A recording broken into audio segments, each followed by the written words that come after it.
what I do. Tanya Brown. Name one of them. All these black congresswomen who are always fighting against white supremacy. Not in their bedroom, they're not. They got a whole white man in there.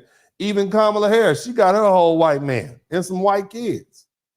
You understand? And you fighting again. You talking about racism? I don't believe you. You see? And that's what I'm talking about. You know, you label these same people oppressors and you dating them. That doesn't make sense to me. That's not authentic. And see, this caused quite a stir and made me, in my mindset, made me question their sincerity. And it seemed like they were saying one thing, but they were living another way, which they were. All these contradictions, it made it real hard for me to fully support and align with that mindset. And here's another one. I always found these so-called pro-blacks, especially when they would come to college, these people came from like institutions, high schools that were, you know, mixed. They went to school with white folks.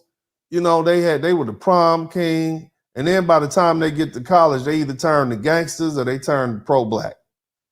And so it's like, man, and then somebody who's legitimately from the ghetto, right? Uncle D is legitimately from the hood. Let me show you me. This is me right there with my little thumb in my mouth. That's me right there. I'm legitimately ghetto. You understand me? This is where I grew up, right over there. That's 60th and Normandy. That's South Central LA. This is Uncle D back in the day when I was a youngster. You see those Chuck Taylors? That's Venice Beach, California. Do you see those Chuck Taylors right there? You understand me? That's Uncle D. And back in college, some of you all who are keen in the eye, you see me back there, right? Now, who is this man with this kente cloth print on? This is what I was into. You see, so I was 100% all the way down with the so-called pro-black movement. And to a certain extent, of course, I love my people. That's why I come on here and talk to y'all every night and try to help y'all get y'all mind right. But, you know, I legitimately love my people. I'm not like these other cats. You see what I'm saying? You don't have to like what I say. I love you despite yourself, but I know how you are. You understand me? And so when I deal with these contradictions, when I talk to these so-called academics, the gap between their words, these modern day pro-blacks, the gap between their words and their actions, it's a bad look. It doesn't sit well with me, okay? And it makes me question the whole movement and their representation, these modern ones. See, it's the hypocrisy, particularly when it involves leaders who advocate for moral principles and social changes while behaving contrary to the principles. You see? And that's going to have a wide range of negative consequences. Loss of trust. And this is what y'all should be. See, when I see this white man, this black man right here, on one hand, you telling this white woman she's a racist on this video. You are intending, okay?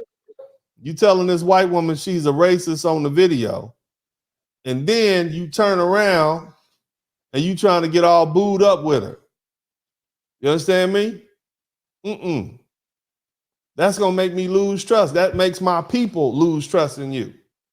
See, the immediate consequences is that these black queens that you say you love so much, these chocolate effervescent goddesses that you say you love, look at you like a hypocrite. And see, our people perceive a disconnect between you as an intellectual leader and what you preach, as opposed to what you practice. And it leads to a significant loss of confidence and trust, not only in those black men like Dr. Dyson, but also the institutions and the movements they represent. And of course, credibility is crucial for anyone in a position of influence and authority.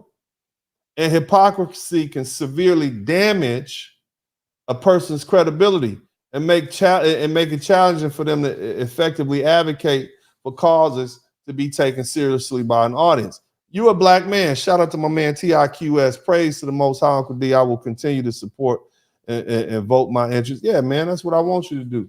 I need 5 more super chats. Okay?